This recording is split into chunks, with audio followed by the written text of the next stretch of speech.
HSC ও সমমান পরীক্ষার ফল প্রকাশ, পাশের হার 58.83%।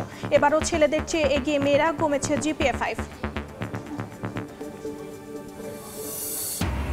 আইনি ভিত্তি ছাড়া জুলাই সনদ সই করবে না এনসিপি। পিআর ছাড়া সই অনিশ্চিত জামায়াত ও ইসলামী আন্দোলনেরও। সব দলের মতামতে আইনি ভিত্তিতে জোর বিএনপির। স্বাস্থ্য পরীক্ষার জন্য এবার কেয়ার হাসপাতালে ভর্তি BNP chairperson Begum Khaleda Zia. Medical বোর্ডের পরামর্শে আজ করা হবে বেশ কিছু পরীক্ষা নিরীক্ষা।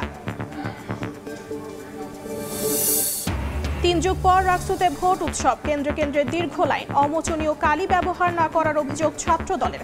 চাকসু নির্বাচনে শিবিরের জয় জয়কার। এবং আবারও এক রেটের ভ্যাটে ফিরছে সরকার। ওয়াশিংটনে অর্থ উপদেষ্টা। বিনিয়োগ আকর্ষণে সহজ হচ্ছে কর কাঠামো। নির্বাচনের আগেই শেষ হবে এনবিআর আলাদা করার প্রক্রিয়া।